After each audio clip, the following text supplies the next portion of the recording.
Hello, everybody, and welcome to Book Reports. Not reports. Gee, that's wrong on many different levels, Danielle. I'm tired, Sam. It's been a long week.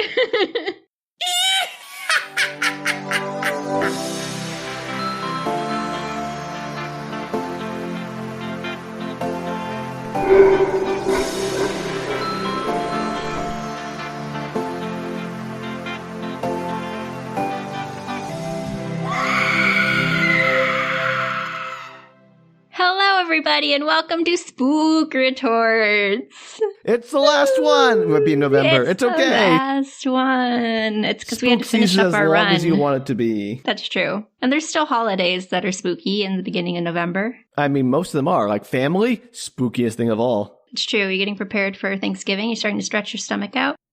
Yes, a lot of work. I'm swallowing gallons of water. Hello, everybody. I'm Danielle. I'm Sam, who is currently very bloated.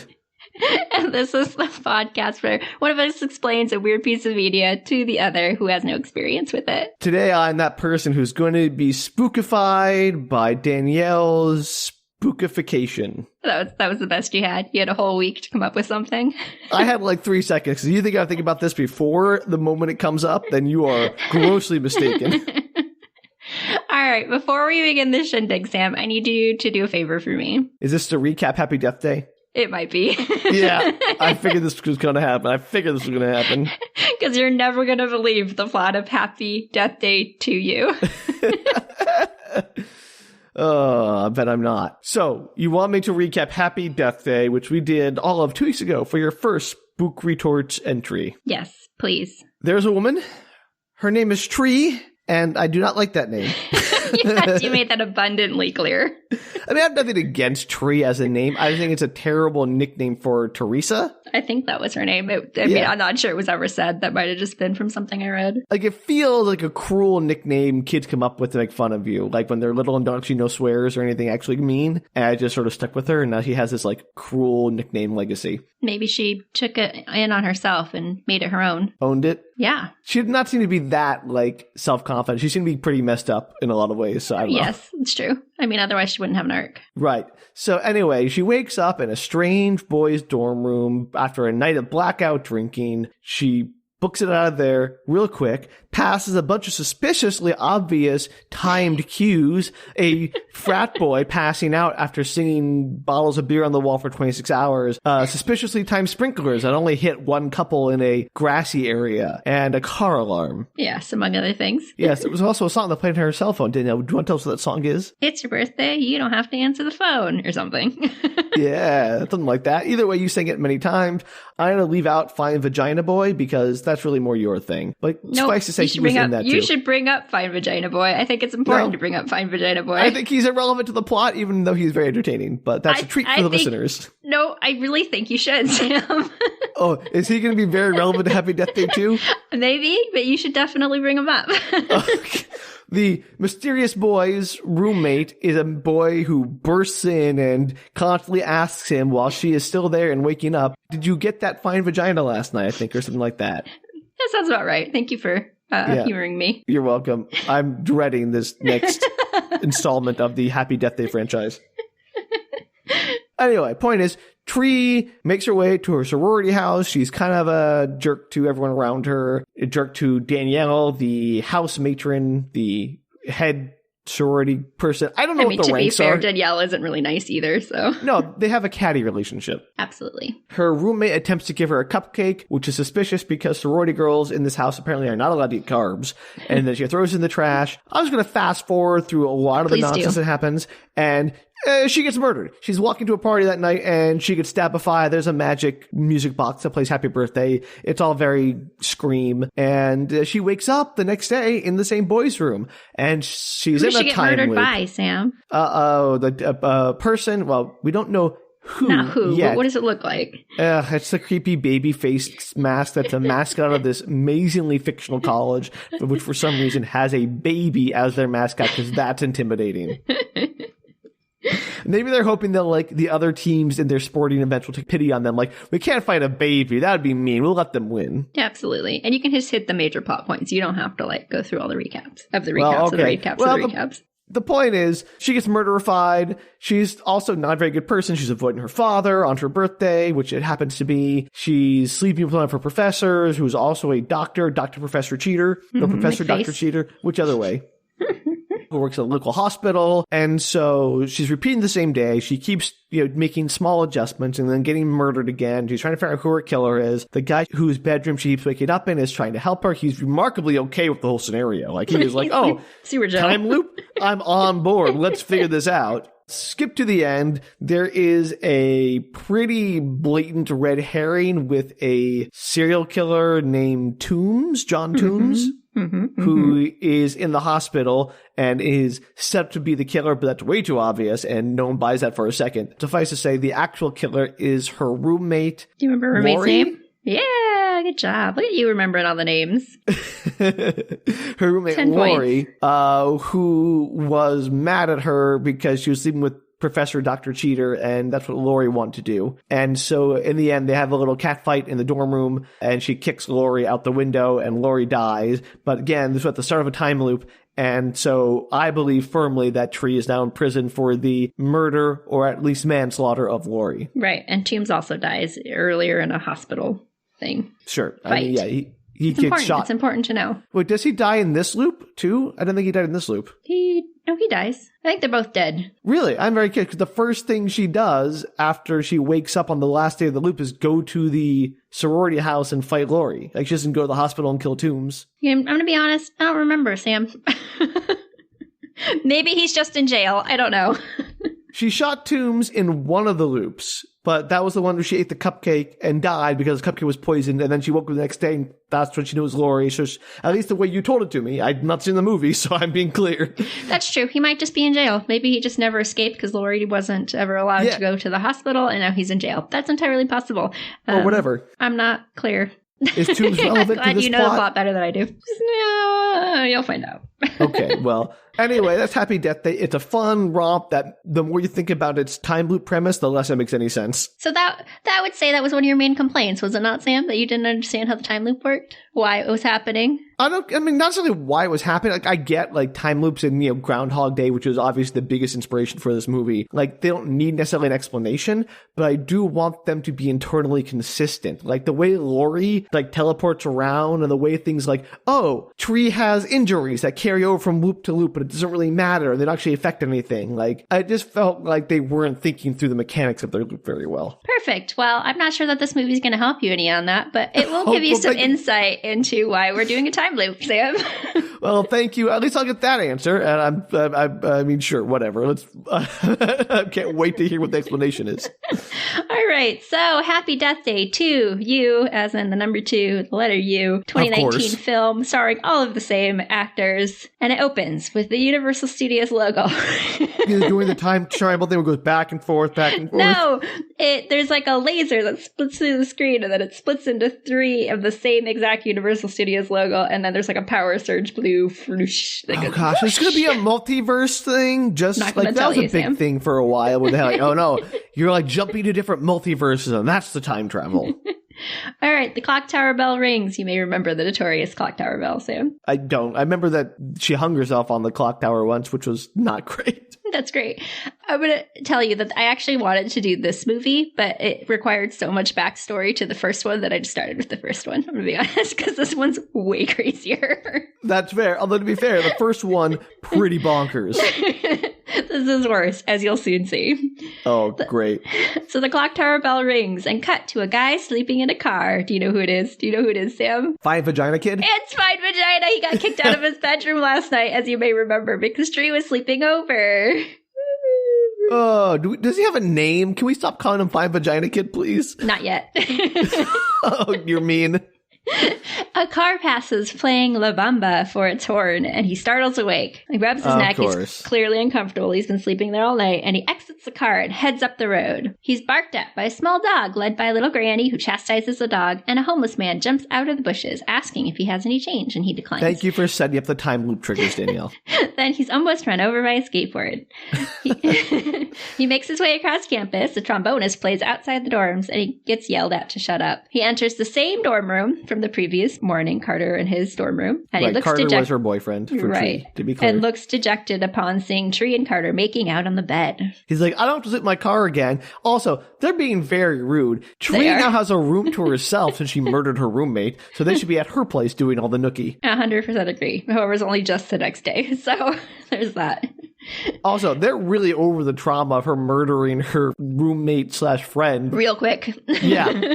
They're like, oh, she's dead. Let's make out, To be fair, Tree's practically a serial killer at this point. She's killed so many people so many times. Yeah, but she's also been killed many times. Do you think that trauma would have some effect on her? Yeah, I think so. I guess maybe she's dealt with it along the loops. What about the physical trauma that's supposed to be carrying through all the loops? We'll sort of get into that. I have questions about that. Okay, good. I just want to make sure we didn't forget about that because they brought it up. You made a big point about it in the last episode. Well, because at the end of it, she's like, I can't go on anymore. So it's important, yeah, but that was the only little thing that made it. They never brought it up again. Like, apparently her organs are all mush, but it didn't make a difference. It doesn't matter. I'm not sure this movie really covers that either, but here we are. All right, sorry. Anyway, I didn't mean to interrupt. Did he burst in and yell about fine vaginas again? No, he just comes in. He's like, oh man, I just need some underwear. They're like, get out of here. And he's like, I can't sleep in my car again. So he is totally in the right. Tree and Carter are on the way out. He's like, this is my room. It's not fair. I live here.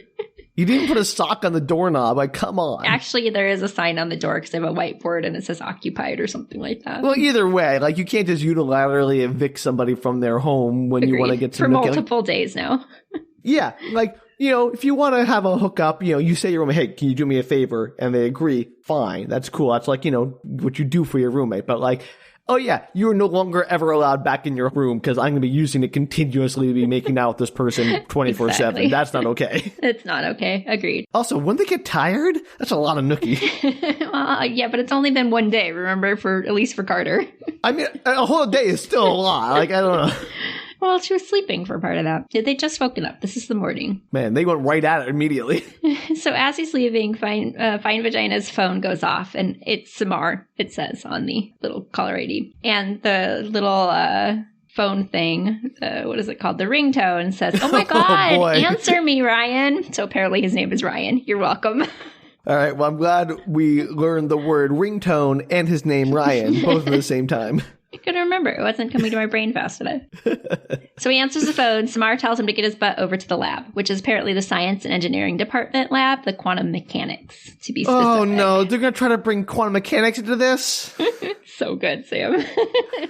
Oh, all right. That's not even. He walks into the giant room, and inside of the giant room is like a Hoberman sphere, like a very big one. Did you say a Homer mitten sphere? No, a Hoberman. Hoberman sphere, okay. Yeah. And I couldn't remember what those were called, even though somewhere in my brain I knew it. And so I looked it up on Google by saying plastic connector circle ball that folds in and out. Those are so, I remember those from every museum gift shop. Yeah. I'm like, this has to have a name.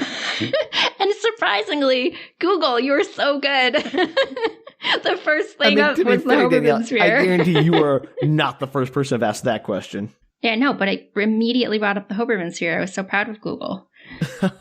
You should be proud of yourself for providing it with such a clear descriptor. I didn't know how else to explain it. Exactly. See, everyone thinks the same way, and the computers, they know us too well. Yeah, it's creepy. Anyway, so Ryan heads over to a computer, and he's like, whoa. And a girl's looking at it as well. Her name's Dre. And she's like, 0.7 millinewtons of energy. That's huge. I don't know if it is. No. I mean, newtons aren't a measure of energy, they're a measure of force. Oh, well, that's what she says, Sam. I don't know what to tell you. Joules are used for energy.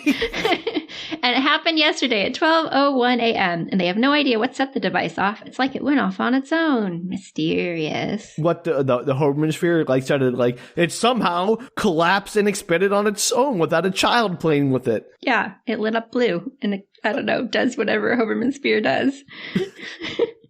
Well, to get bit by a radioactive sphere, Hoberman sphere does whatever a Hoberman sphere does. Yes, that. It does too many syllables. They're interrupted by a guy slamming through the door. He's like, that's it, I've had it. And everybody runs out but Ryan. It's the dean of the school. He's mad. That's not how deans work. What is this? Like an 80s sex comedy? Like Animal House? What's going on? A little bit. Apparently, the device is causing rolling blackouts. You may remember in the last movie there were several blackouts. Well, there was one blackout repeatedly. No, there was multiple. Well, yes, but it was happening. It was happening regularly because they talked about it happened at the same time every day because it was a blackout on those time loop. Right, but it was not the first time that blackout had happened. I didn't know that. We only saw one day. I didn't really mention it because I forgot that it was like a pivotal part of the second movie. Oh, okay. A couple things I forgot to mention, which I'll bring up as we go along because how am I supposed to know they're important? That's really fair. I guarantee they didn't know they were important either and just totally retconned it. Mm-hmm. Yeah.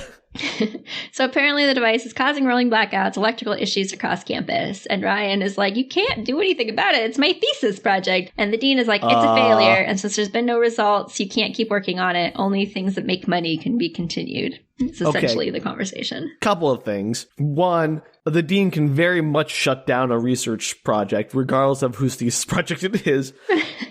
Second, there's no way a dean who is not the advisor for the student would have that intimate a knowledge of his project. And third... I don't think he knows anything about his project. I think he's just like, this is causing all my electrical issues and, we can't have this. I talked to your professor. He says that at some point and he's like, we're shutting it down. Okay, fine. Third, the money thing, research projects are what bring in grant money, so...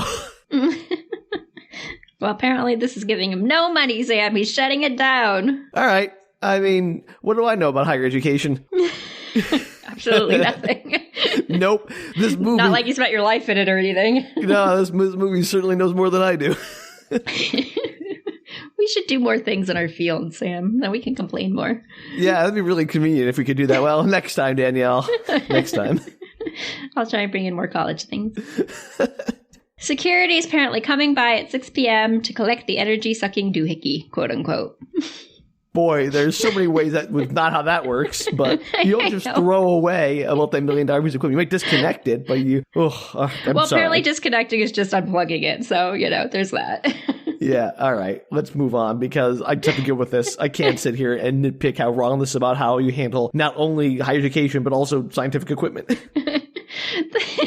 This is why I did this movie, Sam. I thought you'd appreciate the lack of... You're trying to get a rise out of me, Danielle, and it's working. The dean leaves, Sam. It's okay. The dean left. It's over. The scene's over. Okay. Woo. That was a tough one, Danielle. I felt like I was drowning.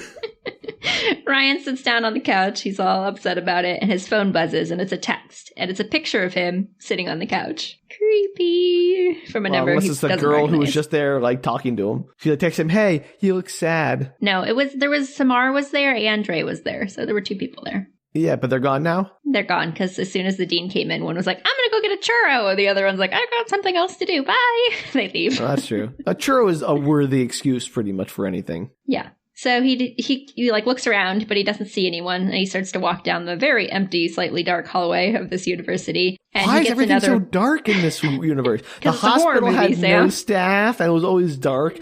This apparently well-populated university has no lights and no staff. Even though it's, 10 in the morning? On a school day? Assumedly. I mean, maybe it's a Saturday. No, it's not. It's a Tuesday? It might be a Tuesday. It's like a Tuesday or a Friday, because wasn't it Thursday in the Loop episode? I the next thought day it was Friday. Monday. I thought it was Monday the 18th, but I could be wrong. Okay, maybe it's Monday. I don't remember, Danielle. Point is, it's definitely not a Saturday. I think it must be a Monday, because remember she was at a party the previous day? Not that you have to. She was going to a party that same night, though. I don't know, Sam. I'm out of ideas. I don't remember what college was like. It was so long ago. It was 2 weeks ago, Danielle. I remember her name. What more do you want from me? Well, my college career wasn't 2 weeks ago. No, I mean, the episode was 2 weeks ago. I can't remember anything more than that. I was impressed you remembered all the names, frankly. Yeah.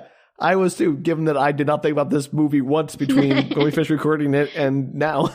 That's a shame. It's fun to watch. Okay, so he's walking down the hallway and he gets another picture of himself in the hallway.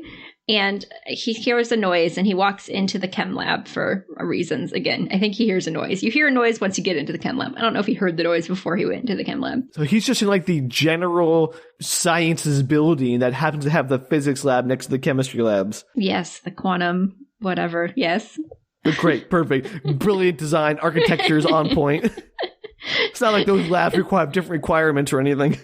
I don't they're two big different rooms. So he assumes it's his friends who ditched him, and he yells out that, like, while they were off playing games, their project got shut down, and he hopes that they're happy. And nobody obviously answers him, so he just keeps wandering the room looking for the source of the banging noise, which is coming from a storage closet. Question. Yes. Is Ryan supposed to be an undergraduate student or a graduate student? Great question. No idea. Great. Perfect. All right. Does it matter to the plot of the story? No, but it matters to the importance of his thesis project, because undergraduate theses are don't have the same weight or import as graduate theses. I'm going to assume that they're all undergraduates. They look young. Okay, because he's taking it really hard if it's just an undergraduate thesis. Again, they're important, but it's not like, oh, this is, your degree in a paper. Well, this is really important to him, Sam, as we'll find out. Okay. So nobody answers, and he's, like I said, wandering the lab. He hears the noise coming from the storage closet, and he walks towards it and opens it slowly and looks inside. And suddenly, Samar is behind him with a churro. Well, I mean, if I was going to be surprised by somebody, a churro is the best way to be surprised. Yeah, he screams. He's like, what the heck? And Samar was just trying to give him a piece churro. He's like, I got you a churro.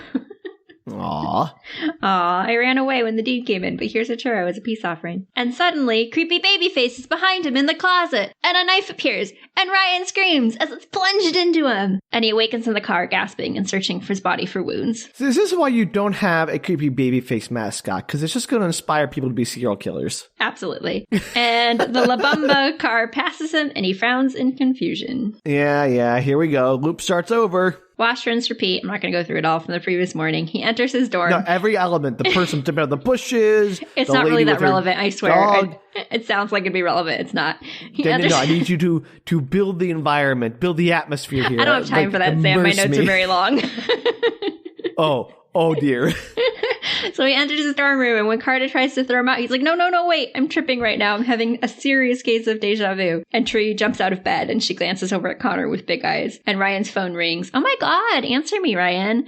And Tree is like, okay, breathe. The day reset when you died, right? Question. Yes. Sorry, but why does everyone in this universe make themselves the most annoying ringtones? Because this was, I don't know. This was after annoying ringtones. I'm not sure. This was 2019. But why? Because it's very specific to the movie. Why would anyone want their phone to yell at them? Hey, you better answer me. I would destroy my phone. You don't tell me what to do. I have to assume that Samar is the one that put this on here. Why are people giving their phones to people to change their ringtones? He probably didn't. He probably took it and did it himself. They're college students, Sam. Most things can be explained when you're 20. Okay, sure. I'll go with it, Danielle. And Tree's like, okay, so the day reset when you died, right? And Ryan's like, yeah, some psycho dude in a baby mask killed me, but that was a dream, right? And Tree looks over at Carter and is like, Toombs and Laurie are dead, or whatever. Maybe Toombs is in jail. Maybe that wasn't the exact phrase. I don't know. Who's the killer? The point is, they're out of commission. Who's the killer? And Ryan is like, this sounds like a job for the Hardy Boys. Yes, that's a whole other story. Ryan's like, what's going on? Explain to me. I need to know what's going on, please. No kidding. And Tree recaps in a flashback montage the plot of the previous movie. So everything I just did at the beginning of this podcast, you could have done here much more effectively. I mean, I could have said, okay, Sam, what happened in the previous movie? That would be really funny to do a surprise recap in the middle of the episode. Had I thought of it, that's where I would have made you do it. Next time. And she ends her recap with, I thought I broke the loop, but it looks like I just passed it on to you, and we're going to be stuck here until we learn how to actually stop it and what's going on. Is this basically It Follows, where she passes the curse on to the next person? Sort of. So Ryan is like, okay, I'm still dreaming. This is Inception. It's a dream within a dream. And Carter hits him in the nuts and is like, this is not a dream. And Tree grabs that proves nothing. You can get hurt in dreams. I don't think pinch me. That doesn't work. You can be pinched in a dream. You can be kicked in the nuts in a dream. You can be slapped in a dream. You can have feelings in dreams. Yeah. And Tree grabs baseball bat. We have lots of feelings in dreams. And is like, show me where you died. Cutscene to the chem lab. They look in the closet. There's nobody there. They head to the closet and open it, but nobody's there. So why don't you just tell me the plot of this movie, Sam? What happens next? Samar shows up with a churro. No. Well, sort of. The baby face mask appears behind Ryan, and Ryan swings on the mop, hitting him. But it's Samar who found the mask in the hallway, and yes, he has a churro. Okay, great. Perfect. You got any idea what happens next? Look, Danielle, one psychic prediction's enough for me. I'm gonna take psychic. You knew what happened in the previous timeline. Yeah, but you would think the timeline would change. Nope.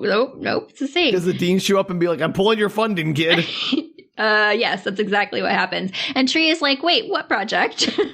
Oh gosh, how am I writing this movie? Got any idea what happens next? Well, first off, I want to acknowledge that this movie has the same problem with synchronicity as the previous movie, where the dean has now come in after Samar went to get the churro, even though the dean coming is the event that precipitated. Well, I assume he has to find them in this one since they're not in the other lab. So maybe he wandered the hallways looking for him. Yeah, but then why would Samar run off to get a churro and then come back while the dean was still wandering the hallways? Well, maybe he didn't have a churro. I don't know. I don't remember if he had the churro in his hand. Maybe he just jumped out at him for funsies. Anyway, they show her the Hoberman sphere, and she's like, aha, I figured it out. It's quantum mechanics. It's thoughtful for everything, because we don't understand what quantum mechanics is. Give or take, but I'm going to tell you the story anyway, because it's important. I mean, Danielle, you can do it a lot better than I am, than me making this up. So it's called the Sisyphus Quantum Cooling Reactor. They call it SISI for short. I hate that. It's proton lasers. Okay, so this is the explanation. Whoa. What? Proton lasers fire and cool the centrifuge to almost below 1 nanokelvin, and they're trying to prove that time can be slowed down on a molecular level. Okay. That's all I got. Where do I begin? That's all the explanation I have for you, Sam. I can't explain anymore. Laser protons don't form lasers. We can start there. Like, you can't have, that's a particle beam, not a laser beam. Lasers are specifically light. Let's be clear about that. That's right in the name. Light amplification, right? It's the first 2 letters of laser. I live for stupid science for you. I know, it's so good. Second, boy, centrifuge. Is the Hoberman sphere the centrifuge? The centrifuge is in the center of the Hoberman sphere. Sure, why not? All right. There's like a ball in the center of it. One of these days, Danielle, I'm going to do the movie The Core for you, because that has some truly amazing bad science in it. And I love it.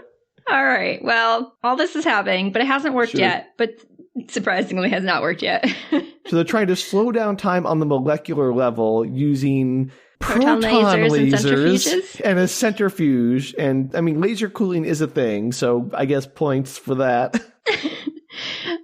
They did find some promising data, and the device fired the other night at 12:01 yesterday, Monday, the 18th. See, I was right. Yeah, it's Tuesday. You got it. Okay. Tree glares at him, and Ryan is like, "What?" She's like, "You created the time loop, dummy." I would not jump to that conclusion. Well, apparently that's what happened. I mean, sure. To be fair, you don't know why you're in a time loop, but then you find a device that's trying to like mess with time, and it went off at exactly the time that keep resetting for you. And that's fair. I mean, I would assume.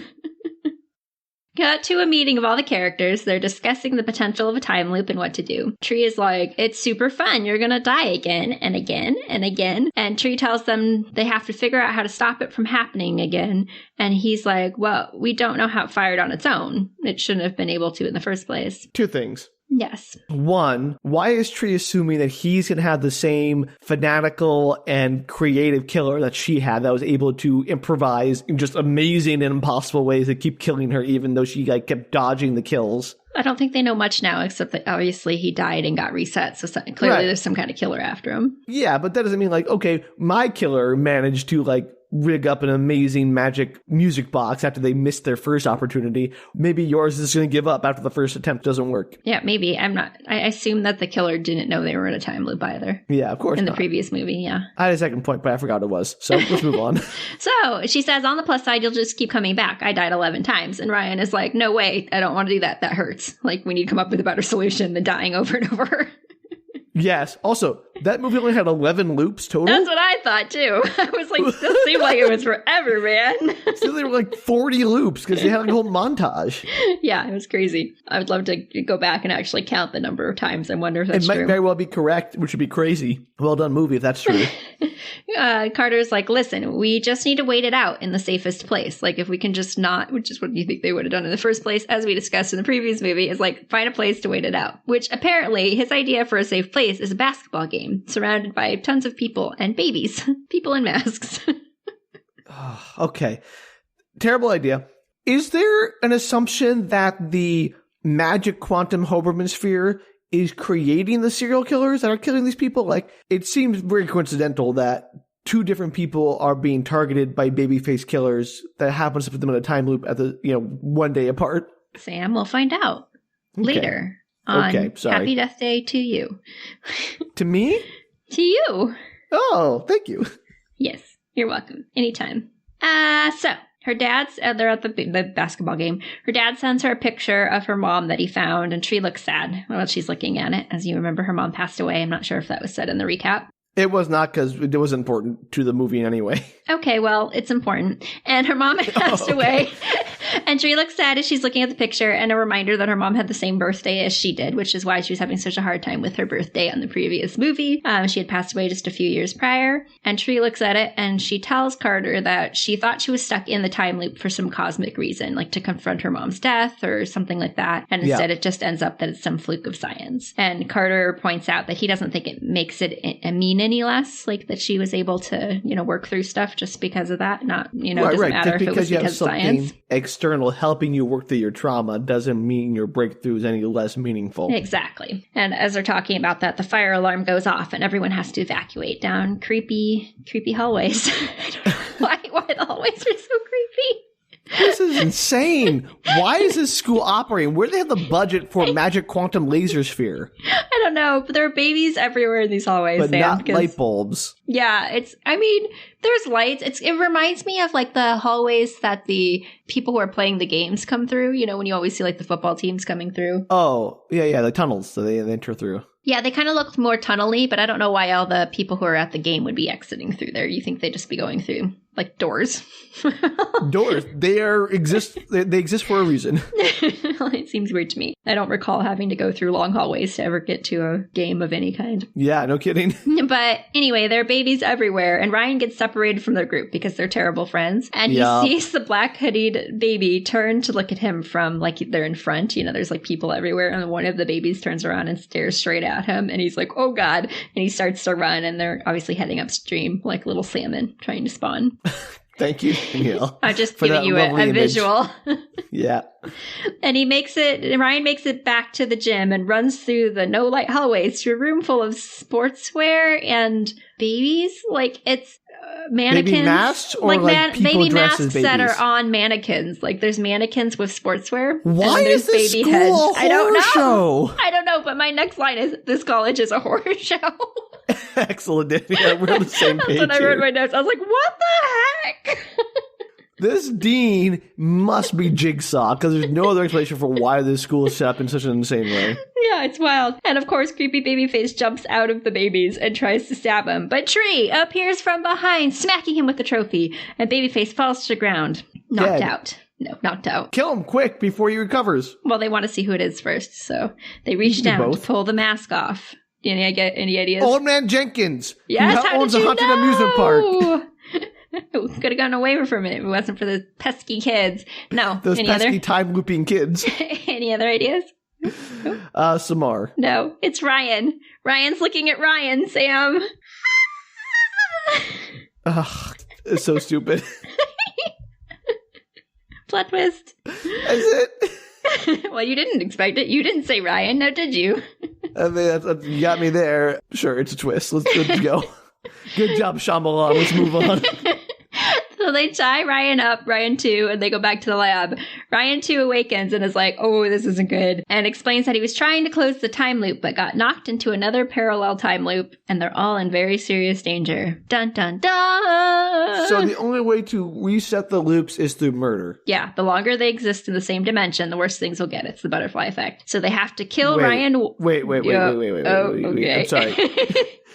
You can't just say the longer they exist in the same dimension. I mean, Ryan 1 and Ryan 2 are now in the same dimension, and this is a different dimension than normal. It's the only way to solve the problem is to kill off one of them so that they only one existence dimension? I think so. Okay. Sure. I'm just trying to wrap my head around what this is trying to say.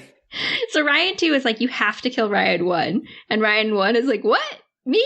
No, screw that. Kill him. Kill Ryan 2. Like, why does it have to be me? Yeah, either way, you get rid of the extra Ryan. Yeah. It's like, was it Time Cop? Or no, the Jet Li movie, The One, where they have to like kill all the other ones out and you get their power. Oh, I think I saw that at your house. Probably. I have a vague recollection of that.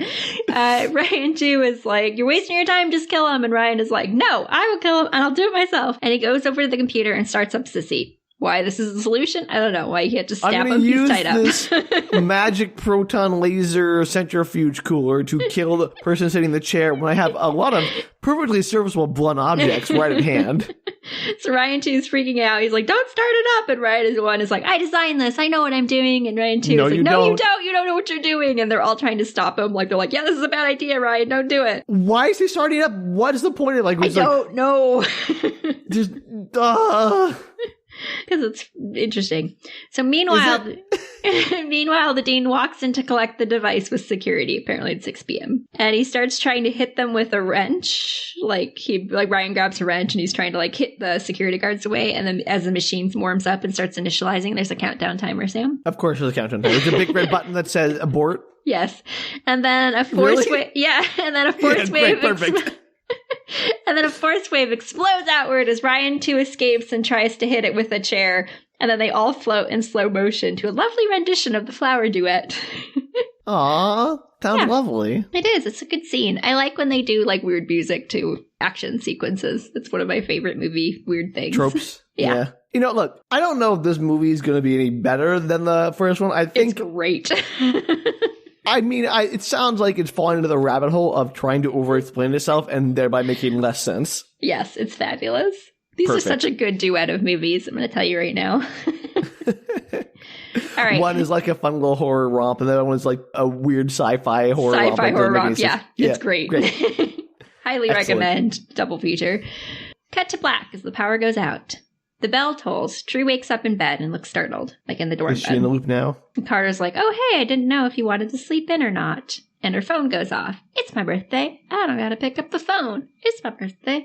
I don't have to pick up the phone. We established in the last episode that she did not change her ringtone after her birthday. No, it's her birthday. She's like, no effing way! And she storms to the door screaming for Ryan. Like, she just yells down the hallway because she knows he's coming anyway.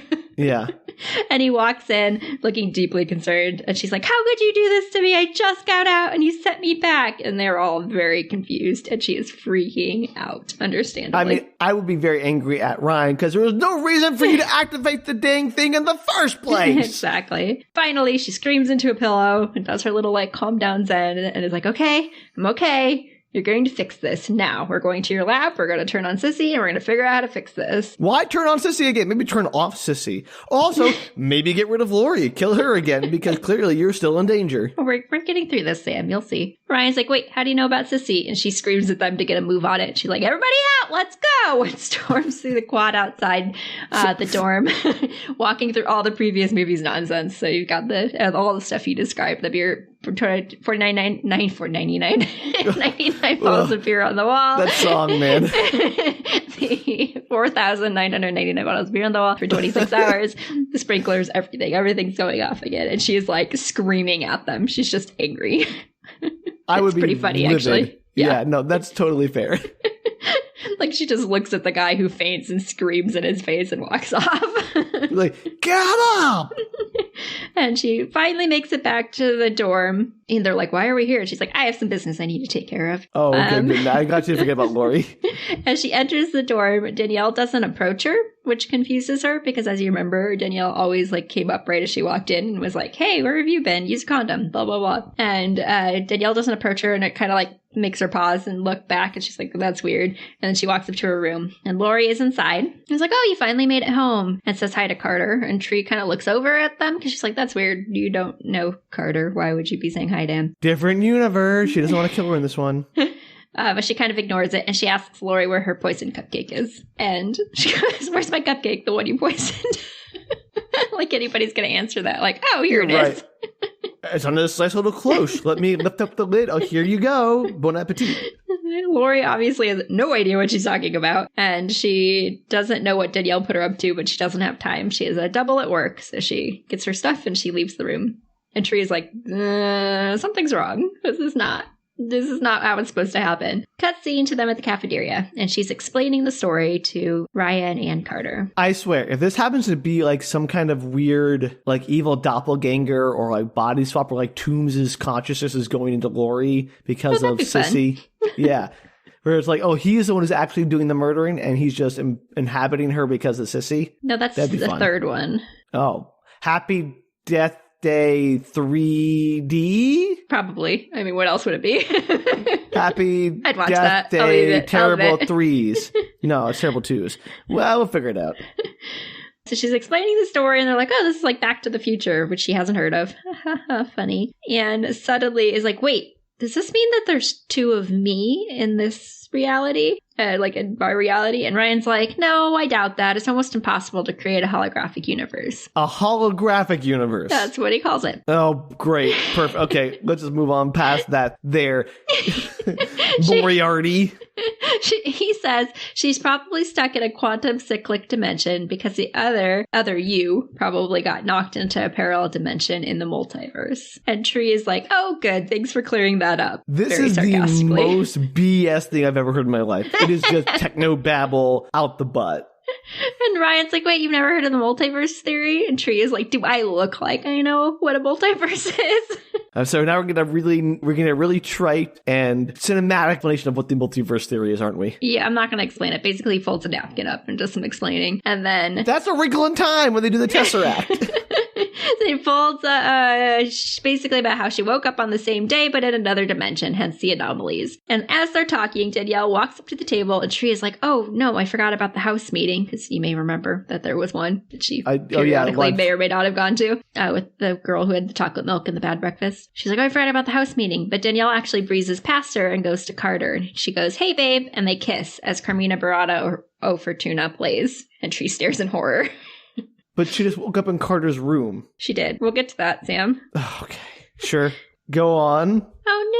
Her boyfriend's dating someone else in this dimension. To be fair, she's been dating Carter for all of, less than 6 hours. And no hours in this one. Yeah, exactly. So, like, she has no claim on anything here. Yeah, but she's in love with him because, she's now spent 2 weeks with him. And he had such a personality in that 2 weeks that he spent the same day over and over. He was more prevalent than, in the movie that I told his story to be. Okay. He just didn't have, a whole lot of stuff going on, so I didn't, bring up everything they had and did and said. Anyway, Danielle says hi to Ryan and then slips on a pair of sunglasses, reaching out like she can't see anything. She's, touching stuff like she can't see it. And she takes them off and she looks at them. And she asks them if that looked realistic because she's auditioning for a role in The Miracle Worker. And okay. We'll get there. She asks if they knew that Anne Frank was both blind and deaf. And Carter's like, Anne Frank. Carter is like, oh, sweetie, no, that's Helen Keller. Okay, I'm about to say, if this universe is like, no, in this universe, Anne Frank and Helen Keller were swapped. No, it's just Danielle being kind of a moron. And Great. Danielle is like, oh, well, whatever. I think acting blind is harder than being blind. That's bad. I know, she's really bad. But it's the funny thing is in this movie they make fun of several things, but it's always very cheeky and self-aware, and all the other characters are like, oh no, that's not good. As long as everyone knows Danielle is terrible. No, she finally mentions the house meeting to Tree, and Tree's like, I am so sorry, I didn't mean to miss it. And Danielle waves it off, telling, oh, it's your birthday, you girls get a free pass. And then changes the topic to the art fair, which is a fundraiser, and how excited she is to work with the kids and do good things. And Tree's so I feel like a decent person, kind of an idiot. Yeah, so Tree's looking at her like she's grown a second head. Like, what the heck, man? Okay, so this universe is... So let me ask you this question, because I know what the answer is already. In the previous movie, were there any other anomalies that changed that would have indicated alternate universes? No. The story is basically as far as I know. I mean, I'm sure they could retcon that if they wanted to and make it seem like that, but off the top of my head, I don't remember anything specific. Okay, so they definitely made this up on the fly.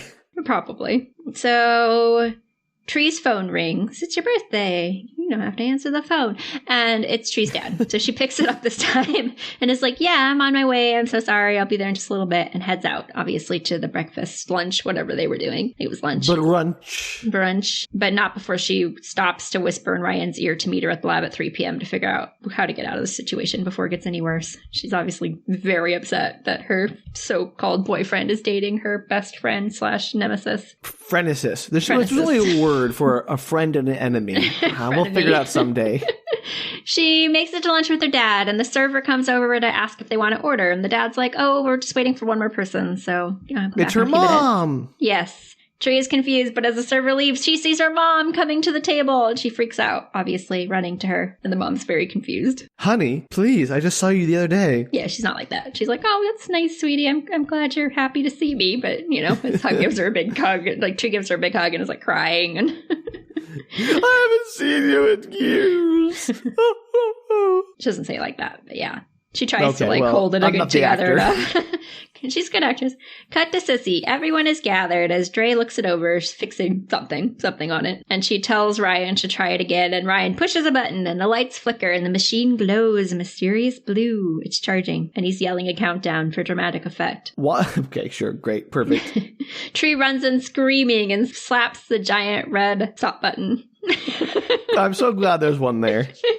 And Ryan is like, dude, what? I thought you wanted this. And she's like, I've changed my mind. Don't do it. Don't send me back. Don't want to go. My mom is more important than my boyfriend. Yeah, exactly. Which, fair. So, cut to outside, and she asks Carter why he didn't tell her about Danielle. And he's confused, noting that they live in the same house, and he thought that she knew. They are good friends, after all. Fair point. Yeah. And she wonders why she spent the night at his dorm then. And he explains that she was super wasted and he was just concerned that she's going to throw up on herself or something. And so he slept in the other bed and he had just taken her in for the night because he's trying to be a decent person. Yeah, like he said in the last movie. Yeah. And she's like, you know what? It's fine. It's fine. You can date Danielle. My mom's here. Lori isn't trying to kill me. This is the better version of my life, right? And Carter's like, wait, in the other dimension where we he didn't say together. Is he all gonna be like, ooh, I'm into this? He's like, wait. And as he's talking, she looks over his shoulder and she sees Dr. McCheaterface, Professor Dr. McCheaterface. Thank you for his full title. Arguing with his wife in the background. And she looks at them kind of curiously and then, gets a little worked up and she's like, I can't do this right now. I need to go. And so she leaves. That's fair. I don't know what the whole situation with him is at the moment anyway. That's true. Well, if Lori's not trying to kill her, does that mean Lori is hooking up with Professor Dr. McCheaterface? Maybe. We'll find out. Okay. This week on Happy Death Day to You by Book To Retorts. Me? Spook Retorts. To me? To you! To me! A very happy death day to you. No. No? Okay. No, we're not doing that song. We'll get sued so quickly. It's a parody of it. It's fine. Oh, okay. That's the rule. I'll let you handle the lawyers then. Cut to Tree, looking through her phone pictures and videos, and she is disturbed that none of the memories are hers. Like she's the alternate version of reality of hers. Yeah. She sees all these photos, like, I remember taking that picture. Yeah. And Danielle interrupts, just as she did in the previous timeline, telling her to make sure she's at that party, the surprise party that night for her birthday. And as before, the power goes out as they're talking, and that reminds Tree about the night's activities in her own dimension, which was Toombs the murderer, as you might recall. Was he the murderer? I thought Lori was the murderer. He is a murderer. I mean, the reason why he was in the hospital with the cop was he'd killed 6 people. Right, sure, but he doesn't kill her. I mean, he does in one or two of the versions. Oh, okay. I can't keep straight, because she goes after him. I think if she wasn't at the hospital, it wouldn't happen. Got it. Okay. All right. So she remembers that Tomb exists. Is basically what happens. Yeah. She's like, oh no. Is he in this reality too? So she turns on the TV to the news station, and sure enough, she finds a news report, and that this guy's at the hospital. He's just murdered 6 women. Blah blah blah. And she's like, oh my god. That's not a problem as long as Lori isn't going to release him to try to kill her. Yes, possibly. So but she doesn't know. She doesn't know the situation. She doesn't fully trust Lori yet, I think. Fair. That's fair. She did get murdered by Lori many times. Right? She's like, oh my god, he's still here. And she runs to the understaffed hospital once again. And it's still dark. In this dimension, they don't have money either. And there's haven't fixed the lights in this dimension, apparently. There is no lights, and the one night nurse is reading a book at the desk just like before. The one universal constant is that hospitals will be understaffed and underpowered. Which, I mean, is not untrue, but there's always more than one person. Apparently not. The universal constant, Danielle. Conservation of nurses or something. Sam, I told you I've spent overnights in the hospital. It is a busy time. No, I believe this movie is quite clear that conservation of nurses, once you start splitting nurses over multiple universes, you start to run out of them. That must be it. So she tells the night nurse, as she did before, Toombs is going to escape. Get help. And she runs past the night nurse, and night nurse is like, wait, what? And then she tries to tell... we don't know that in this universe. She tries to tell the cop not to go into the room, but doesn't catch him in time. And she breaks open the emergency glass to get the axe and heads into the room, ready to kill. And he's tied up on the bed, and it's fine. No, the room once again looks empty. But the toilet flushes and the cop comes out, very surprised. And he pulls a gun on her and makes her drop the act. Smart. And then he arrests her as she's trying to tell him about how her roommate is helping Tubes escape to frame her for murder. She doesn't know that. Nothing's happened with that. Like, again, how do you understand this concept? What happened in the last universe doesn't mean what's going to happen in this universe. I don't know.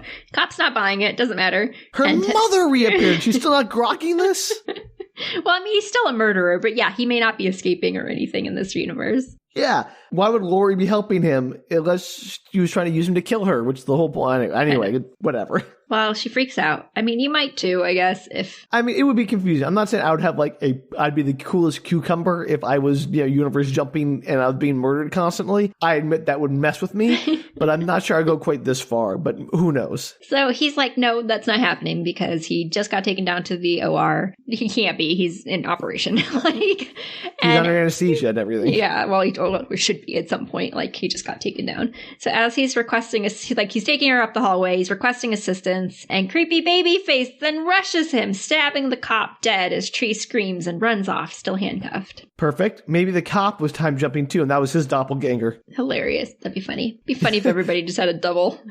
That started happening randomly. Everyone started getting when the universe magic Haberman sphere did its thing, everyone got doppelgangered. And now they're all trying to murder each other, the only one. So she makes it to the elevator and turns to yell at Babyface. She's like, I know it's you, Lori. And then Lori. The elevator opens behind her and Lori's in the elevator. Yeah, of course. And Lori freaks out. How did she not get this? Lori's like, oh my God. And she pulls her in and traps her in the elevator and then's slamming the button trying to shut the door. You can't see all my hand movements, but I would like you to know that I explain everything with my hands. And so I'm very dramatic as I'm recapping these stories. What we should do, Danielle, is you should take a little video of yourself with your hand movements and post that to Twitter so people can see. I could, if I wanted that. Yeah, you're not going to do that. Okay, fine. I tried, everyone. Just imagine that I was pushing the button of the elevator multiple times with my hands. Jeez, Danielle, my visual imagination is very weak. I can't imagine what that's like without seeing it. I'm sure. Anyway, so she's trying to get the door closed, and it does, just in time. Dun, dun, dun. So, as they're going up in the elevator, the power goes out, and it stops. Yeah, I guess that'll happen. Cut the power. I don't know. Babyface has magic. Blackout? All right, cool. I don't know. No, because blackout happened earlier, remember, when she was talking to you said there were more than one blackout. Yeah, but not in that. I don't think in that scene. I think just in general there have been multiple blackouts. Because when the blackout happens in that movie, they're like, oh, this keeps happening, essentially. Oh, nobody was surprised by it. Danielle was always days, not multiple blackouts in the same day. Yeah, every time it happens in the movie, Danielle's like, oh, our tuition dollars at work. It's just happened a few times. Apparently, the tuition dollars are going to Haberman spheres that are magic quantum proton lasers that don't exist. It must be it, yes. So Lori manually pushes open the door, and lo and behold, they're on a floor under construction. Because that's how. Why is this construction floor back in this hospital? Well, even I appreciate this movie because it's it knew it was a little out of hand in the last one. Because even Tree's like, "What the heck is this floor?" And she's like, "Oh, this must be one of the ones that's under construction." They're trying to explain it away. You're like, "Yeah, you're right. That is really weird." And there's all that, it looks like a scene from Dexter. There's all the plastic sheeting that's everywhere. Perfect for murdering. Yeah, or that one episode of Buffy where all their nightmares come to life. Anyway, Xander's being chased by the cloud. It looks a lot like that scene. Tell me more about this Buffy episode, Danielle. I know you really want to. Nope, that was it. Okay. That was the plot summary. All their, stuff comes to life. What was Willow's fear? Oh, she had to sing opera in front of people. She didn't want to sing publicly. That's pretty weak sauce. It was pretty funny, though. Because she's a terrible singer. Sure. In real life. If that's your greatest fear and everyone's like, oh, I'm getting murdered. And I don't want to sing. I always wonder in those kinds of stories, what if your greatest fear is something very non-tangible? Intangible? Yeah. I'm afraid of, loneliness or nothingness the bleak nihilism or something, Which I think is more true for more people. It's not everybody has a tangible, I'm afraid of spiders fear, Yeah, they're more the general creeping dread of human existence is generally the larger fear that we all share. Or what if it was something that, you can't, I am not a huge fan of whales, so I've gotten much better, but where are you going to put a whale in a school if you're, running around a school? The swimming pool, Danielle, come on. Why would you end up at the swimming pool? I guess you're being chased because your by nightmare drove you there. And then there's a whale, and you're like, okay, well, there's a whale. There's a whale in the pool. It's like, I can barely move. This is awful. I don't know if it would be that terrifying. You'd be like, well, that's weird. You'd be like, oh, whale, I'm so sorry. It's so sad. That's salt water because it's chlorine. You're not going to do too well. I'd feel bad for the whale. Like, I don't think that would scare me. And it's not a scary nightmare, Danielle. It's a sad nightmare. Oh, those are the worst. I know. Anyway. Whoa. That was a quite a little tangent. That was your fault because all I did was just say it was like that Buffy episode. You ran with it. Yeah, well, you're welcome. Okay, so Lori thinks there's an emergency exit on the other end. And so they walk through because heaven help, it's on that end. Why would there not be an emergency exit on the end where you have the elevator? Who knows? I don't know. So they walk through the construction, Lori grabbing a sledgehammer as they go. And Lori's walking ahead as they like go through all the sheets and, go around the corners. And suddenly she stops and Tree looks at her. She's like, did you hear something? And Lori slowly turns around and a knife is sticking out of her chest. Blood pours out of her mouth and she falls to the ground as Babyface appears from behind a plastic curtain in front of her. Tree runs for it as Babyface goes after her with a sledgehammer. Babyface here. There was no part of me that didn't expect Babyface to somehow magically be on this floor ahead of them. It's great. She makes it to the stairwell and up to the roof, but as she's running while looking behind her, she runs off the roof. That's hilarious. I love that. That's amazing. She gets back in the dorm and she's like, rookie move, Tree. Oh, that's amazing, Danielle. That's really good. This has some good death scenes in it. You're like, yeah, okay. They had more fun with it, I think. Yeah, no, honestly, I would absolutely do that. She immediately asks Carter what dimension she's in, and Carter's like, wait, what? Oh, yeah, that's going to work. I mean, at least she's understanding she's a different dimension, I guess, but why is she assuming people are going to understand what the heck she's talking about? I don't think she does. She's just like, this movie, it doesn't get a good, you don't get a good sense of it in my recap because it's just hard to do, but she's very sarcastic and it's very, like, it's a funny movie. She's just doing this for herself, not for Carter. She's just like a lot of like talking to herself and mumbling and just being sassy about things that nobody else has any understanding of because she's the only one repeating things. Love it. She's like, how could you end up with Danielle? And he's like, she's nice. Isn't Danielle your best friend? What's your problem? Fair question. Stop being a jealous Nelly. And Ryan pushes into the room asking about Fine Vagina. And she's like, meet me in your lab in an hour. Let's go. I'm so glad that Ryan hasn't changed at all, even though he knows his roommate has seen someone else. But he doesn't. This is the same night over, so. No, Ryan knows. Yeah, I don't know why he comes in. Because she actually gives Carter a hard time about that. Like, oh, yeah, you're close to Danielle, are you? He's coming in here asking if you got laid. Right, that's my point. Like, I assume that Ryan knows that Carter's dating Danielle. Yeah, I think he's just being, a guy. No offense. Well, a certain kind of guy. A certain kind of guy. Yeah. All right, cut to the lab. She's clearly filled them in, and she tells Ryan that she needs to stay in this dimension, so he has to close the loop. And Ryan says to close the loop, they'd need to rule out every variable with a lot of trial and error to figure out what will close the loop. What? I don't know, Sam. Sam, I don't know. I don't understand any of the science in this movie. Look, I don't mind if the science doesn't make any sense, but once they start trying to explain it, like try to give it a rationale, then you're just opening yourself up to criticism. That's your own fault at that point. Like, I understand the concept of multiple dimensions or whatever, like multiverses. I do not understand, like, this part of it. Maybe somebody does. Listeners, if anybody understands this part of the movie, feel free. Let us know. There are many movies that do, BS multiverse stuff. Like, keep it vague enough that you don't have time to think about how dumb it is. Right. Well, I think they're doing this because they need more time for the plot to happen. And so the group says it'll be days, maybe even weeks of work to rule out all the different variables. But what if what she's saying is true? They won't have a way to keep a record of their progress because they won't remember day to day what they've learned from the previous day, right? Well, does she only loop when she dies? What if they just don't let her die for a day? They've never been able to successfully not let her die. Or in any of the renditions. Interesting. All right. We'll see how that plays out. Yeah. Anytime that anything's happened, she's always ended up dying somehow. I get. We talked about that last time that, what if you just got out and didn't, you were in a cabin in the woods and they didn't know where you were. How would that end? How do they pick who dies? I mean, how did the thing get passed to Ryan previously, and then why is it back on Tree? I think it went to Ryan because there were 2 Ryans. So Ryan was trying to kill Ryan 1, Ryan 2 was trying to kill Ryan 1. Yeah, but why is it back to Tree then?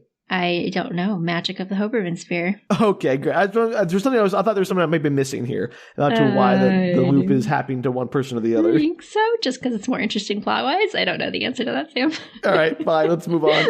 Okay, so Carter has this idea. He's like, wait, Tree can remember what we did previously. Like, her memory isn't reset like ours is, so if she memorizes everything, she can fill us in on each rerun. And Tree is like, I'm not a scientist. Like, I can't remember all the equations and everything, and I'll have to die every single time to make this happen, like, over and over again. And my body will be turned to mush again. But my body wears out as I die. This is not a good idea. Like, it's already tired.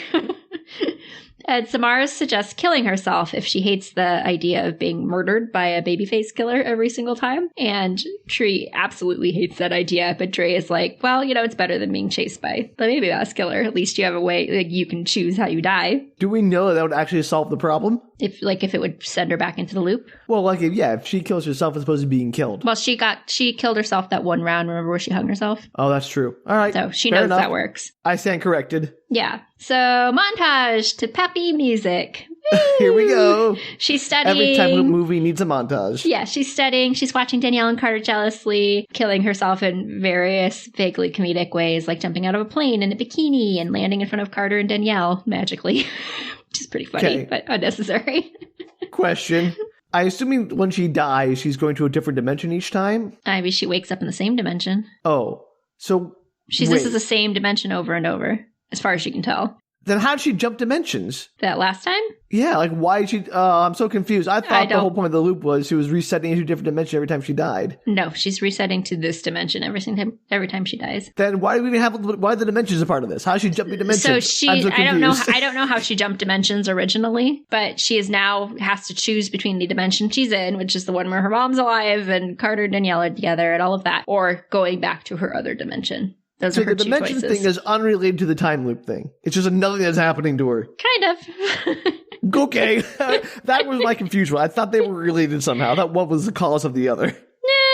I don't know. I mean, maybe as we go further along, you'll have more information to make that decision, but I'm not sure it really plays into it. I think it's just give her the choice between, like, everything she's wanted, but she doesn't get Carter, versus, having Carter and her mom's dead, I've understood nothing you've told me, apparently, of this entire recap, Danielle. I've clearly misunderstood to be fair, this is her second time through it. Like, it's not like it's second or third time through this particular loop. So she's in the same dimension. Okay. I was going to say, shouldn't, like, are they always going to be dating in every dimension? Yeah, because this is the same dimension over and over. Okay, that was my confusion. Yep. All right, great. So given what we know about how some of the damage carries over, which is not made of big a deal in this movie as it was in the last one. Gentle deaths. You would be like take some poison or something. Like, why are you? she's hardcore about some of the things. She electrocutes herself with a hairdryer in a bathtub. I mean, those are more fun. And if you were you knew you were immortal, you might try a few weird deaths. But if you knew it taking a toll on your body, that's risky. Yeah, she doesn't do nice deaths. She does a bunch of they're supposed to be comedic, but they're just very hard on her body. What would be really funny is if she does one of the deaths and then you see Babyface pop up with the knife and go, oh, darn, just missed it.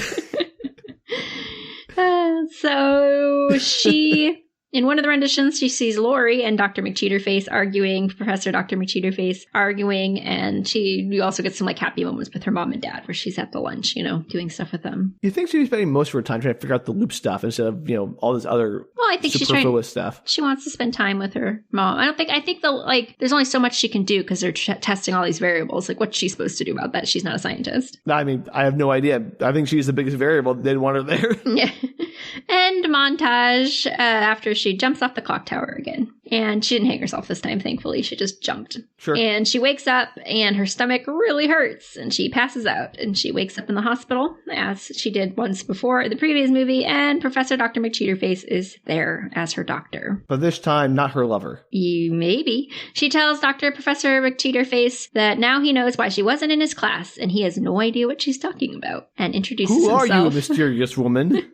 And she suddenly realizes that, they're not cheating together in this reality, so good on her. It's amazing how little she understands how things have changed. If Laura's not trying to kill her, obviously she's not jealous of her relationship with Professor McCheaterface. Yeah, or doesn't know about it. I mean, you don't know. Yeah, sure, but I mean, I would just take everything as like not set in stone. So I guess would approach things more casually to see, kind of feel out a little bit, try to figure out what, feel out what the situation is before you just make an assumption and dive in like she does. Okay, so she suddenly realizes that as she's talking to him, she suddenly realizes that Lori is possibly going to end up dying again because of Toombs, because Toombs did escape. He did? Supposedly, remember the babyface killer was after them while she and Lori were... was that Toombs? The only reason Toombs had the babyface mask in the first place was because Lori gave it to him. We don't know for sure, but she's like, okay, well, who else would be randomly in the hospital, like, chasing after them if not Toombs? Maybe another Lori. It could be anyone. She jumps to Toombs so quickly. Fontes, I want it to be another Lori. That's what I think should have Well, there was another Ryan before. Like, my point is, what if they're all doppelganger? Well, regardless, she knows that the babyface killer is in the hospital, and she's afraid that Lori's going to end up dying. And potentially because of Toombs. And she tells him that he needs to go make sure that Lori's safe. Like, she talks him into it. She's like, just go. Okay. So he leaves. He denies knowing her at first because he doesn't want to admit he's having sex with his student. But he finally does go. She escapes her room, knocking out the cop and stealing his gun. And she's wandering the dark halls. Why is she doing this? Because she doesn't want Lori to die. I know, but she is not qualified to do this. Well, nobody in the room is there. In the previous versions, the cop dies. Everybody's also, dead. If Lori There's dies, nobody in it doesn't matter because she'll just reset the loop anyway. Yeah, but why would you just sit there and do nothing? Because, none of it, literally her day doesn't matter because she's going to kill herself or be killed and it's going to reset and anything she does will have no consequence. What if they run you're correct, but what if they, figure it out and do the thing that they night? They don't because she woke up, had a stomachache, passed out, and came to the hospital. She didn't tell them about everything she learned. She didn't set them up to do the variable search. I don't know, Sam.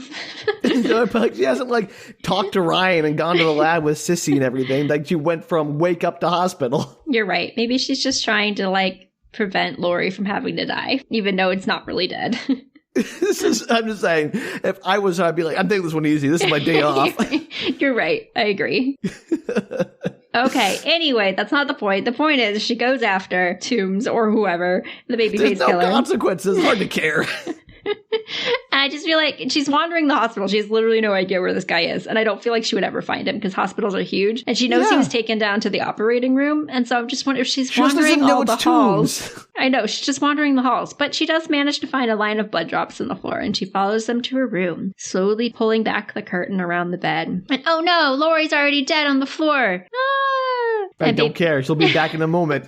Why am I supposed to care? And Babyface appears behind her, and she sees him in the corner mirror, the mirrors that sit in the corner, so you can kind of see the whole room. Yeah. And she turns and fires 2 shots into him. And it is Toombs, and she pulls off the mask. It's Toombs, and she asks who set him free if it wasn't Lori. From behind the curtain, another Babyface appears and attacks her. She's trapped with the gun, and she tells him that if she goes, he goes, and she shoots the oxygen tanks, and it explodes, and she wakes up. So she's trapped with the gun? Yeah, trapped in the room, you mean? He jumps on her or whatever, and she can't get the gun down to shoot him. But she can aim it at the oxygen tanks, so she shoots the oxygen tanks. Don't explode when you shoot them. That's fine. Okay, but that's what happens in the movie, Sam. Also, I don't know why Toombs is still a thing. He was barely a thing in the last movie. Because he's here. He's in the thing. Because he's escaped, apparently. They don't know why. She doesn't know why he's escaping. She thought it was Lori, so now it's just a mystery as to why he's managed to escape. It was Lori in the last one. They're changing the universe here. None of the last movie's motivations make any sense here. So she doesn't know who is doing it at this point. Yeah, she just realized it's not Lori because Lori was dead. So she's if she had just not gone to find Lori, she would have been probably fine. Probably. All right, cutscene to her whiteboarding all of the failed algorithms on the board while everybody looks on very impressed because it is a full board of algorithms. And they look it over, coming to the conclusion that there is only one possibility left. It's her. It's Tree. They run it. No, it's just one algorithm left, Sam. I thought they were trying to eliminate variables. Apparently it's all math variables. I don't know, Sam. Maybe it makes more sense if you watched it. It didn't make sense to me. It definitely will not make more sense, Danielle. I guarantee that. All right, well, they run the algorithm through the computer, and it comes up green. Green means go. Everybody's very excited. This is how science works. Carter and her have a little moment where they hug, but are interrupted by Ryan telling them to get a move on it. It's decision time. One variant closes the loop in this dimension. The other sends her back to her original dimension and closes that loop. She has to decide whether to stay or go. Oh no, such a hard choice. I care so much. Jeez, Sam. Why do I even tell you stories? I'm sorry, but like, I know it's going to be more time loop shenanigans still to come, so it's hard to like really invest in this decision because it's not like this is the end of the movie. You don't know that. I fairly do. She decides to stay here, and Ryan starts the device, and it gets all glowy, and the music goes dramatic. But something's wrong. Apparently, there's a virus. Shocking. A virus. As Samar opened up spam porn again on the computer. They have to fix it before they can run the program. What nonsense! Like, this is so contrived. So funny. It should take 6 to 7 hours, and Tree is upset, so she's been literally killing herself for this. That's not how it works, but also, like, it's fine. Like, literally, you could just shoot yourself and tell them that first thing in the morning, hey, fix the spam porn. Yeah. Or whatever. Well, she leaves the lab, and Carter follows her, and he asks her if she's sure about this. If they close the loop and she doesn't help, then the people are dead for good. So the people? The people that have been dying in the hospital, because somebody's stalking the hospital. Oh, you mean Lori? Well, she doesn't know who's stalking the people at the hospital, but it doesn't seem to be triggered by her. So she's like, if she doesn't go to the hospital and stop the murderer, but then Lori's the one who's been dying in the hospital. You didn't mention anyone else dying in the hospital. No, but there's a murderer on the loose. So yes, Lori's been dying in the hospital, but it could be other people she doesn't know. It could be the cop. It could be the nurse. Like, there's a potential for more murders. But yes, Lori at the very minimum will be dead. This is all... whatever. Carter's just like, okay, are you, like, if you stop the time loop and you don't go help the people and, you know, kill the murderer, then are you okay with the people that are going to end up dead in the hospital? This is a nonsense problem Carter is pointing out because people are dying all the time. It can't be Tree's responsibility to stop all murder in the world. That's exactly what she says. She's like, I have to stay alive. Going to the hospital is too dangerous. And, like, if I die in the hospital, it just resets the time loop. So, like, but that's not even the problem I'm talking about, the time loop problem. I'm talking about the problem that, like, even, like, I get the idea, like, maybe helping people, but you can't put the entire burden of preventing everyone's death ever onto Tree's shoulders. Right, and that's what she says. So she says, like, I know that sounds selfish, but you have no idea what I've gone through, and I can't save everybody and be responsible for everyone. People die all the time, is what she says. Yeah, good, okay, we're on the same page. Good. But Carter thinks that's incredibly selfish, that she can save innocent people's lives. That's reality. Hey, Carter, if you care so much, you go to the hospital and save everybody. I think Carter's point is, like, you know that people are going to be murdered, but you're not going to do anything about it. And, like, he thinks that's wrong. Obviously, he hasn't been living in her reality. I think she has a point, too. I think this is supposed to be like a trolley problem or, like, yes. Is an action the same thing as action? And I don't think that holds water. Right. And so she tells him that she doesn't want to have to make this choice. Obviously, she'd, like to help everybody, but she can't. And she can't choose between her mom and him. But here she is. Like, she's just, she's in a rock and a hard place. And he's confused. And she tells him that in the other dimension, they're together. So she woke up every day in her time loop. She woke up every day in his bed and just like here. And she fell in love with him. And he's shaken by this, Well, yeah, concept. That's not cool. But asks if she's making the right decision. How does she know she shouldn't be in the other dimension? Quite literally, she should be in the other dimension. So that's her home dimension, but whatever. Right. And which is kind of what he points out. Like, you're living another person's life, essentially. And she's you don't like, have any of the memories. It's going to be such a hard life here. What if they don't use, like, money the same way? What if, like, everything's different here, just slightly different, and you go through life with an uncanny feeling that you don't belong? It could be. I think that's kind of what he's pointing out. Yeah. Okay, good. And she goes, am I supposed to wake up in the other dimension knowing I gave up my mom? I'm like, I can't lose her again. That's just the decision I have to make. And he tells her that she already lost her mom and to choose to stay here again is living someone else's life and that the pain and loss made her who she is now. So she has a chance to do something other people only dream of, which is to say goodbye to her mom and go back to her own dimension, live her own life. It may sound callous, but I kind of agree with Carter. Yeah, I'm not necessarily against what he's saying. So Danielle calls for him, interrupting, and Tree leaves, but Carter's only half paying attention to Danielle as he watches Tree leave, looking worried and concerned. Okay. So, just giving you background, giving you depth of character for the story, Sam. Yes, the story that is so intricate. Tree shows up to lunch looking pretty ragged, and her parents are understandably concerned. And she tells them they all need to leave and get as far away as possible from campus. And she'll explain later, but they have to go. Why her parents have to go? If you were them being murdered by the murder, which has never happened once? I don't know, Sam. You're just throwing out things here, Danielle. I mean, it's not unreasonable for me to question why she's telling her parents to get away from campus. Right, I agree. She could just skip lunch and just go by herself. But no, she decides to get her parents involved. Or she could just go to lunch and then, like normal and say, okay, see you guys later. Like, they are not involved in any part of this. Yeah, they have not yet been involved. So I don't know why she involves them. But they agree. They're like, sure, we'll go. Like, clearly concerned for her. And meanwhile, Ryan seems to fix the issue, the porn issue, and is ready to start the machine. So Tree is driving in a car with her parents. And it's pitch black outside. Her mom leans back and tell her, she's like, you know what? Trying to make her feel better. She's like, you know what? I'm craving one of those giant cinnamon rolls from that bakery in Morro Bay. And Tree, of course, has no idea what she's talking about. And her mom is like, from your birthday last year, you ate 2 of them? How do you not remember those? You loved them. And Tree mutters, just like we told her.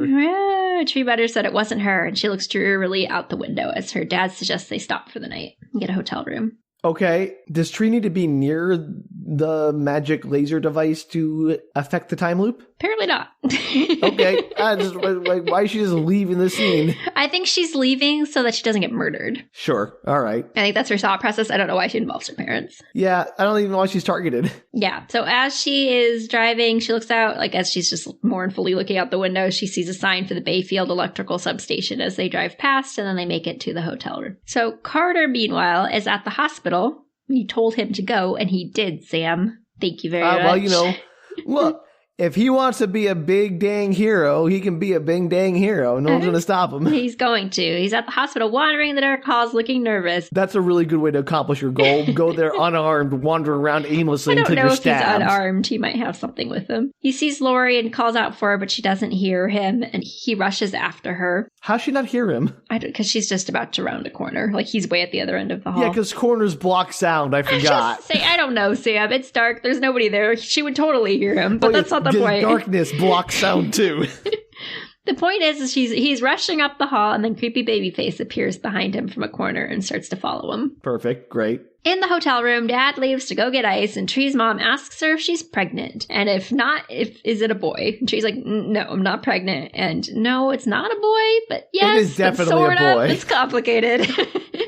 And she asks if her mom had ever wondered what it'd be like without her dad, or if she had to make the choice to never see him again for something else that was just as important. What would she do? And her mom is... All right. I'm sorry. I hate to bring this up again, but Tree, it's one boy in college. There are many other boys in the universe. Like, you don't need to... Like, this is the only chance at love I'll ever have in my life. It's not true. That's not how love works. I think it's I think Carter is supposed to represent, like, a future. Like, she can either stay in the past with her mom being alive and live that life and not have I get that. I understand that she's the past and the future. The metaphor is good. But the way the metaphor is presented as, like, oh, if you don't go with Carter, you won't ever have love is nonsense. I don't think that's what she's saying, because her mom literally says next, like, everyone has to make hard choices between what they have now and the future. She literally is like, that's what your choice is. What you seem to be talking about is like something that's happening now versus something you could potentially have. I think Carter's just a fill-in for the future. Okay. But she'll have a future in this universe too, is my point. Yes, but she's not going to be like, remember all the things that made her who she is. Like, she's like, as Carter said, living a separate life. The uncanny life thing is still true. But my point is that, like, that's the bigger question. The question isn't, oh, will I ever have a future? The question is, do I fit in here? Right. And so that's part of it, I think, but it's also kind of like, well, what am I choosing? Am I choosing to live in the past, or am I choosing to, move on from something that happened in my own life? Sure. Okay. And she asks her mom how she knew her dad was the one, and her mom's like, well, I didn't. I just took a chance and followed my heart, and that's how love works. It's leap of faith. That's very wise. On the TV behind them, because all TVs just give you information. Oh, no. Magic TV exposition. The news reporter is talking about the hospital, and she turns the volume on. The reporter announces there have been 3 fatalities so far: a nurse, a police officer, and a student. And they show the pictures of each one, and the student is Carter. Oh, shocking. Oh, no. You went to the hospital and you got killed. That's not surprising anyway. She calls Ryan trying to stop him, but he doesn't pick up the phone, and she grabs the keys and rushes out, her parents yelling after her. Of course he doesn't. No, it's because they show it, and he's like in the middle of mad scientisting it with the Obermann sphere. He's like, it's working! And the phone's buzzing in the background. Yes, that's what you do. Every time you work on something and it's working, you stand around yelling, it's working! You don't do that in your science lab? Oh, every day, Danielle. Are you kidding? I just assumed you had your gloves on and your white coat and your goggles and your safety goggles, and you were like, science. That is the most accurate thing you've ever said, Danielle. I have to assume that's what your life is like on the daily. I don't know what else it would be like. Well, if you watch movies, you wouldn't. I would assume it's like that. Yeah, if movies are your only reference point, that's exactly what you got. Perfect. Meanwhile, the system is counting down in the lab from 10 to break the loop as they stand around. Again, not hearing Ryan's phone vibrating. She drives past the electrical substation and U-turns, heading towards it, realizing she's never going to make it to the town in time. She barrels... How's she know they haven't already done it? Because, I don't know, maybe it'd feel differently? I don't know, Sam. So she barrels... Because, like, if they've already done it and she's planning to crash into the substation to disrupt the electricity and kill herself... I think she gets already done it, then she's dead. I believe when she's in the... I feel like in the hotel room, she gets a text like, we got it to work. We're going to start it soon or something. And so, like, theoretically... But she doesn't know what soon means. It could have been minutes ago. Okay, it could have, but she's assuming it hasn't yet. Otherwise, this plot doesn't make 10 sense, Sam. Like, this is the margin of error of 10 seconds at best. Okay, well, she barrels to the fence. She drives head on into the substation, the towers, taking out the power and blowing up one of the stations. Sure. And she's dead, and the loop resets. Yeah, she wakes up in the dorm and looks at Carter and says, that's the last time I'm dying for you. And then she grins. The end. Yes, that's the end of the movie. That'd be kind of funny. It's almost done. Cut scene to the lab. Ryan is fixing the device and asks her if she's sure she wants to go back. And she says yes, that she has to take a leap of faith. So she's decided to drop her mom like a hot potato and go for Carter. Mm-hmm. Yeah, I mean, sure. Teenagers, I guess he's maybe, 19, something like that. 19, 20, probably. Yeah. I don't think it's the wrong decision. I mean, I think it's a rock and a hard place, as we discussed, but I don't think it's the wrong decision either. I just think her reasoning is not necessarily sound for why she's making the decision. No. Well, kind of. We'll get there. Back at the house, she runs into Lori, and she tells her that she's glad to see her. And then Professor McCheaterface comes up to pick her up for her shift, like he drives up in the car. And Tree's like, he's not worth it. I've dated a married guy before, and, you feel really crappy about yourself, and you deserve better than that. And, you do you. Go Girl be power. Better. Yeah, they hug it out, and Lori looks thoughtful as she leaves. So she heads to Danielle's room to make amends, and Danielle looks surprised that she's in there, and she's clearly, very uncomfortable that she's walked into her room, and a man comes out wet from her shower. And It's not Carter. It's not Carter, and Danielle tries to cover, and Tree grins and is like, never mind, bye. You go.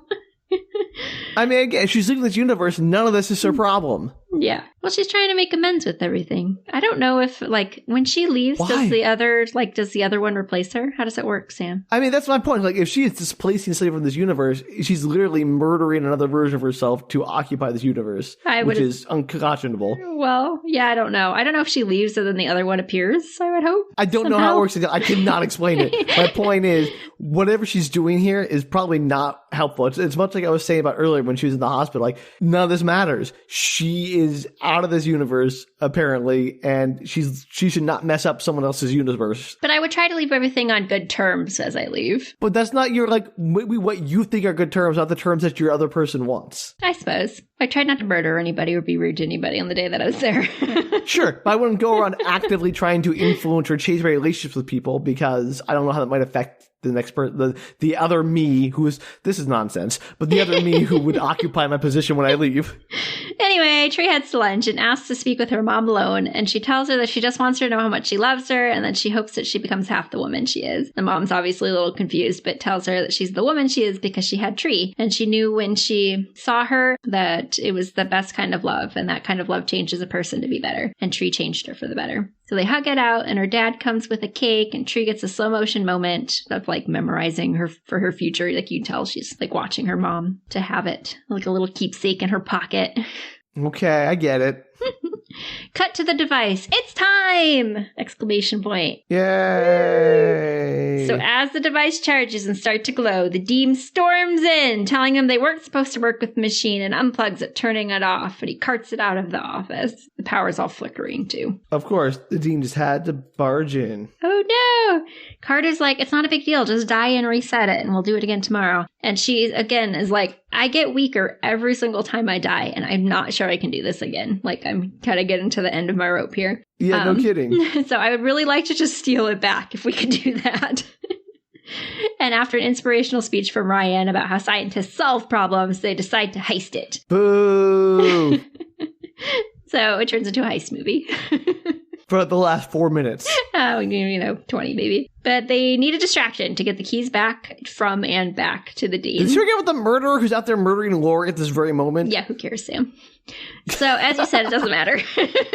Love it. But I played the movie, made it seem like the whole speech about how important it was that she didn't let them die, and it's her responsibility. Like, never mind. We'll get there. So Danielle calls as they're planning, and Tree is like, whoa, give me the phone. I have an idea. So she grabs the phone, and she asks Danielle for a favor. Cutscene. Danielle enters the dean's office in a French girl outfit, like the striped shirt, the beret, and she's got her sunglasses on. Like a mime. Yeah, and she's got her sunglasses on, and she's pretending to be blind.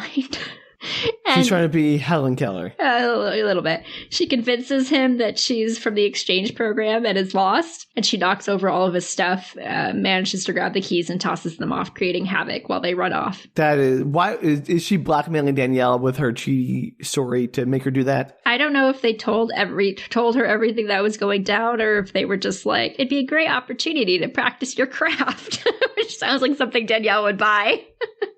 That, or she's saying like, hey, Danielle, if you don't want to spill the beans to Carter about your shower boy, you'll do this. She might have. Yeah, I mean, she was talking in front of Carter when she asked for the favor, so I doubt that. But I'm sure they talked Danielle into it. I bet if just Tree was like, hey, this would be a great opportunity for you. You should totally do this. I'm sure that she would, because she would know. Get the message. Yeah. So I don't know. You don't see that part.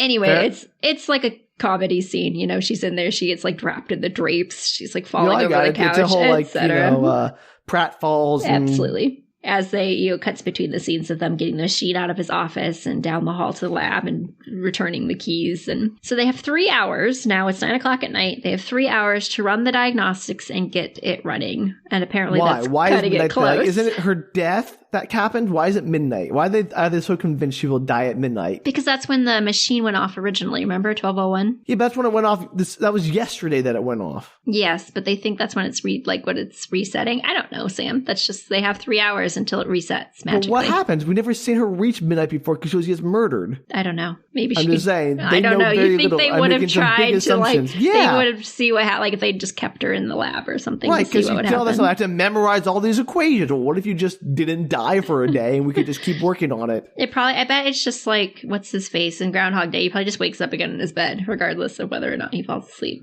Well, we'll never know, now will we? All right. Anyway, 3 hours, run diagnostics, get it running. Apparently it's cutting it close, and she realizes she's going to have to go stop the murders at the hospital. Otherwise, everybody's going to be dead. Sure. I mean, one person will be dead, Lori. Okay, but last time it was Lori and the cop and the nurse. Well, Lori didn't die. Last time but the cop Carter, and the nurse too. and Carter. Right, sure. But again, it's multiple people. So she feels like she needs to stop the murders, Sam. That's the point of the story. I'm just saying, why does she just go downtown and try to stop all the muggings and murders there, too? I don't know. I understand that she knows a bad thing's going to happen and she feels responsibility to fix it. I appreciate that, and that's a very noble feeling. But also, context is important. I don't disagree. I'd have a really hard time not going to the hospital to help if I were trapped in this loop. Maybe. I don't know. It feels like you can't help, really. It feels like, to get even nerdier for a moment, it feels like a prime directive situation where you're interfering in a universe that is not your universe. That's true. Your whole point, your mom said to you, just now that, hey, my death is what helped make you you, so her doing this might be affecting other people in ways she can't imagine. That's true. Because it's going to happen whether or not she's there. This is not her universe to meddle in, is my point. Well, anyway, she decides to.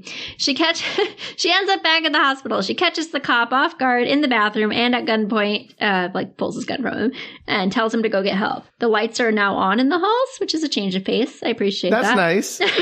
She rushes into the hospital room with Toombs and shoots him just as he goes for Lori, grabbing Lori and dragging her out. The power flickers back on a campus, and it's flickering, and Dean realizes that he's been played and runs off to the lab to try and stop them. They stack a bunch of furniture in front of the door to block him. So intent on interfering personally in this one minor thing on this campus. I would agree he's like an 80s villain. It has that vibe for sure, as you said earlier. Yeah, very much the Dean from Animal House or whatever. Yep, exactly. Back at the hospital, Lori and Tree are running through the halls, and she tells Lori that at first she thought it was Tree that the murderer was after, but it's not. It's Lori. And Babyface appears in front of them, and Tree raises her gun, and she yells. Is it Danielle, now jealous of her sleeping with Dr. Professor McChooterface? No! She goes, it's over, Gregory. Do you remember who Gregory was? Is he the Dr. McChooterface? It is. Why is he killing Lori? Okay, we'll get there. We're going to get there. I mean, this is so dumb. It is dumb, but we will get there. Okay, great. Lori is shocked and confused. Tree explains that his wife must have figured out that he was cheating because she saw them arguing earlier. Remember that scene? No, I don't, but I'll take your word for it. It's when Carter and her are talking. She looks over his shoulder and she sees them arguing. Danielle, but I do not remember a lot of what you said already. So his wife figured out that he was cheating, and instead of doing like anything normal, like a divorce, he released Toombs so he'd be blamed. And basically, he took a page out of Lori's previous handbook that he didn't know existed. He released Toombs. Let me get there. So he released Toombs so he'd be blamed and possibly kill her, but if not, he was going to kill her anyways, and Toombs would be blamed. So the plan was to kill Lori, and that would solve the problem in his marriage. You said we're getting there, Danielle, and you did not get there. You lied to me. You hear police sirens in the background, and Tree grins. She's like, you hear that? You're going to jail. And Gregory Why? grins. There's no evidence against him. There's nothing. All they have so far is Tree busting in here, stealing a gun from a cop, shooting a man in the hospital bed, and then despite all the nonsense, this is just like they did in the last movie. As we established, it does not matter, Sam. Oh, it's infuriating. So Gregory grins back, and he's like, oh, there's one small detail you forgot. It's his wife! They turn around, and his wife is behind them. Why is she on board with this? She shoots Lori in the stomach. Why is his wife like, yeah, you know what? Even though you're the one who cheated on me, I want to team up with you. Like, I love you so much. I cannot tell you the motivation.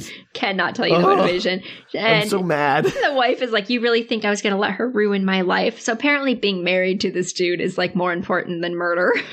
This dude's a total trash bag. Like, you'd be better off without him, girl. People do weird stuff all the time, Sam. Yeah, I don't buy this, though. Gregory runs at Tree. Even though the wife is like a gun pointed at Tree, Gregory runs at Tree for reasons I can't comprehend and like plows her down to the ground.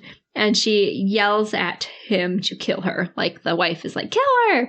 And Gregory slams her head into the ground and stands up. And his wife asks if he'd like to do the honors and hands him the gun. He's like, love to. And he raises the gun to Tree. But then he pauses and goes, oh, I almost forgot. And turns the gun to his wife, shooting her instead. What is going on? Nobody makes any sense in this movie. None of these motivations make any sense. And he goes, I want a divorce.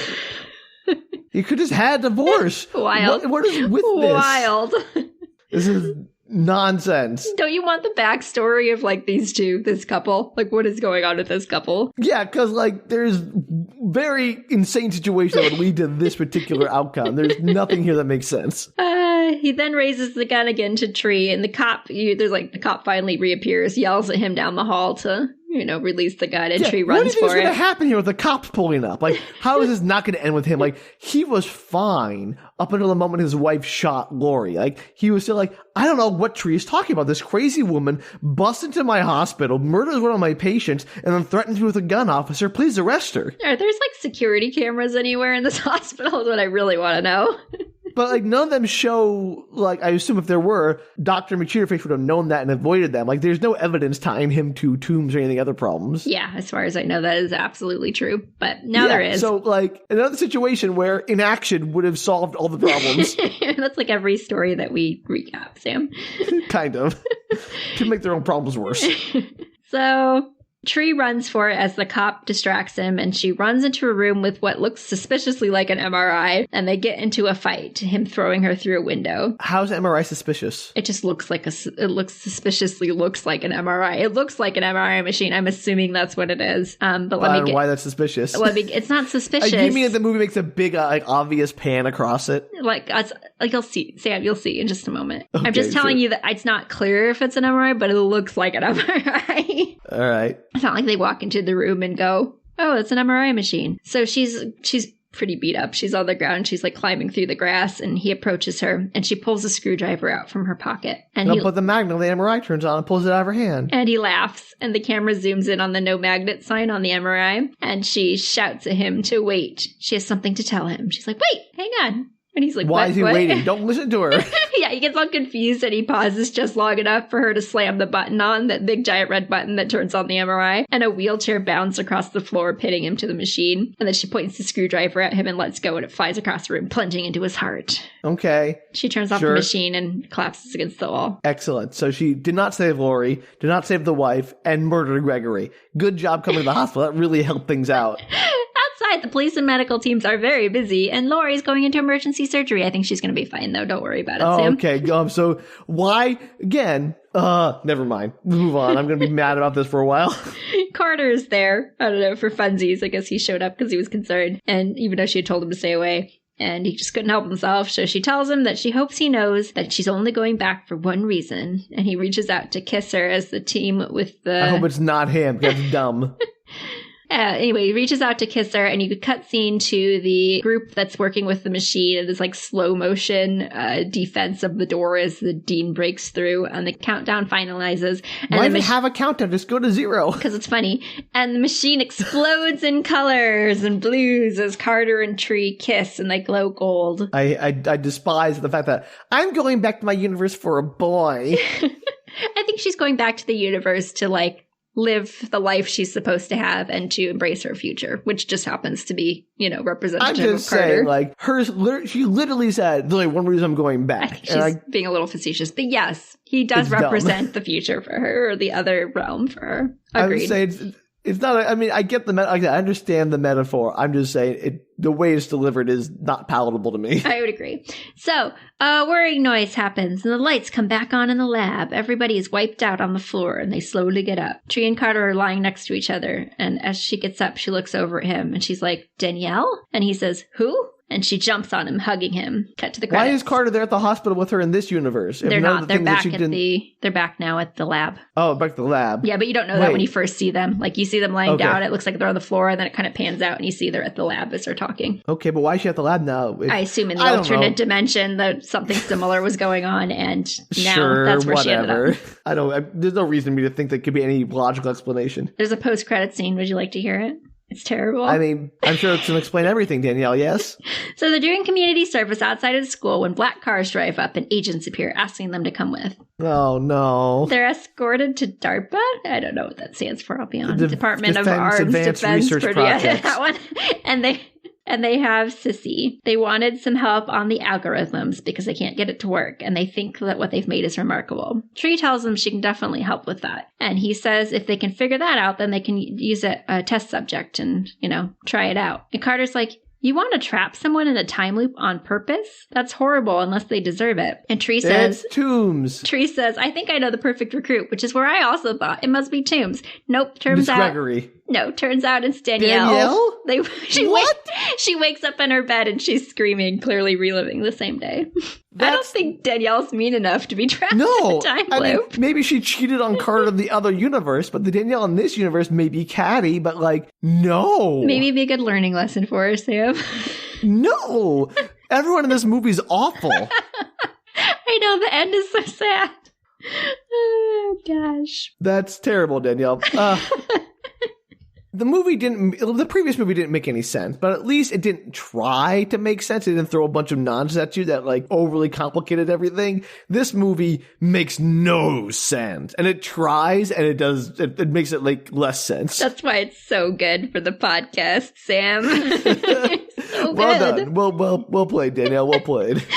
It's just pure nonsense. That is hilarious and weird, and I still don't understand why there was a second universe involved. None of the time loop stuff seems to involve other universes. And also, here's a question I have. If they're trapping somebody in a time loop, I have to trap them in another universe so they can monitor them. Otherwise, the person who's in the time loop has all the power. You don't have any control over them. Yeah, I assume you'd have to send them to a different universe. Which, again, when did that become a thing you could do? I don't know, Sam.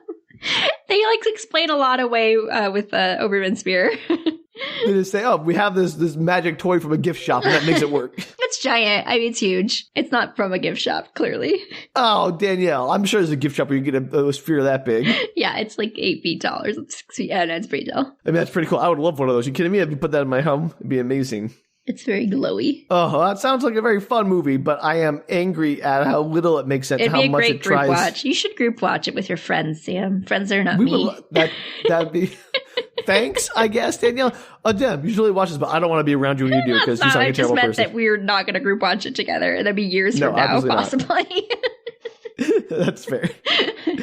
I am incensed. They never explained the two Ryans thing. That never comes back. Totally disappears. You're like, wait, where'd Ryan 2 go?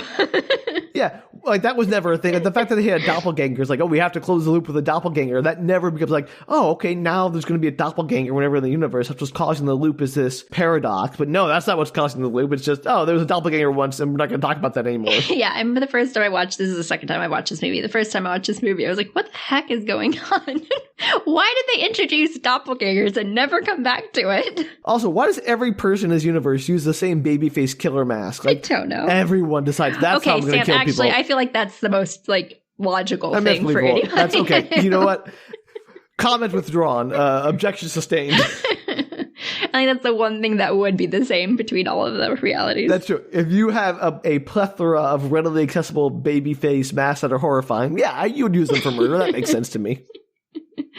Oh, gosh. But the fact that everyone in this universe just goes to murder immediately as the solution is also insane. Well, it's because of the babyface masks. I'm pretty sure they just give that idea to people. Yeah, are they like, if it's possible. It could be like the Goosebumps book. You know, you put the mask on and it turns you into a murderer. Did you say Goosebumps? Goosebumps. Okay. I think I said Goosebumps, which just sounds amazing. Goosebumps. I think I just like swallowed my G. All right. Because all I'm saying is, yes, that is probably the truth, Danielle. But I'm saying that I think Laurie, for instance, if they wanted to break up Gregory and Tree, had a much easier ways to do that didn't involve murder. For instance, telling his wife about them or something. Second, if Ryan 2 need to kill Ryan 1, I don't understand that one. That one doesn't make any more sense. I'm not going to talk about that one anymore. But also then Gregory and his wife double murdering Laurie. Like, what the heck?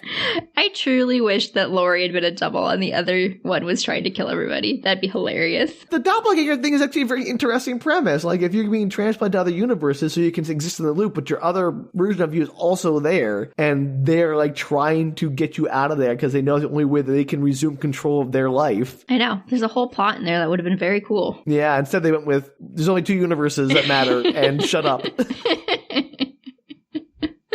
Wild choices. I'm going to assume amazing. that it actually makes way more sense that I'm portraying it as, because I didn't pick the right things to tell you, not understanding the science. I'm going to assume it makes perfect sense in the movie. Danielle, I don't think the science is the problem here. I think it's the plot.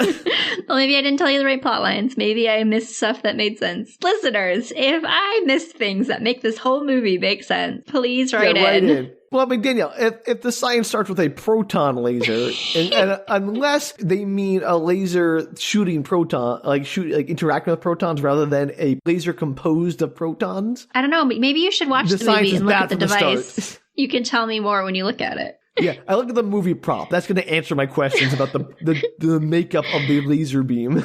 Sometimes they have the computer shots. Maybe there's some interesting information on there about it. Okay, right. I'm getting right on that, Danielle.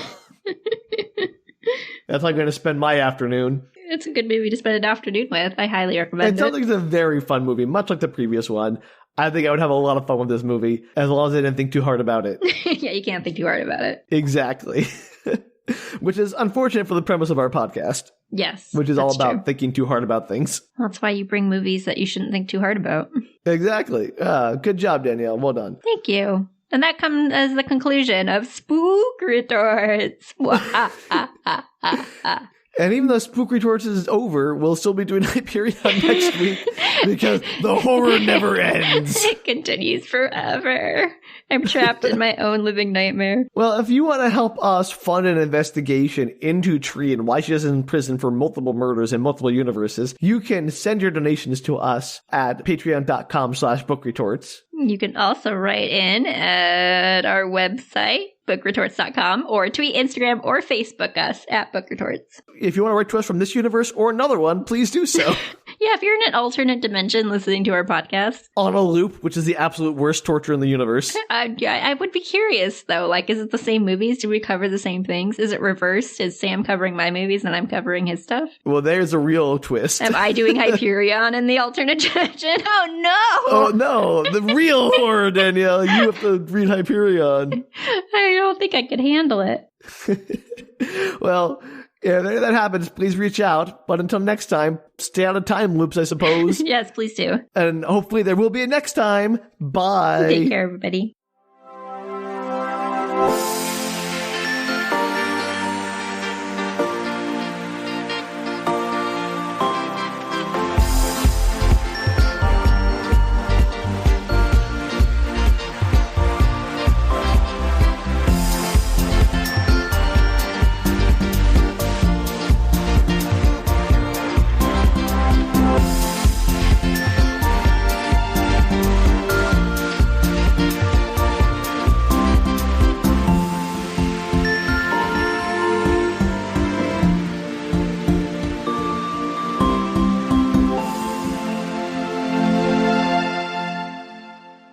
The minute you said proton lasers, I was mad. I know. That's why I always, every time I do a movie or book or whatever that has some kind of like sciencey stuff, I always write down verbatim what they're saying because I'm like, this is just stupid. I can tell. I appreciate I can feel it in my bones.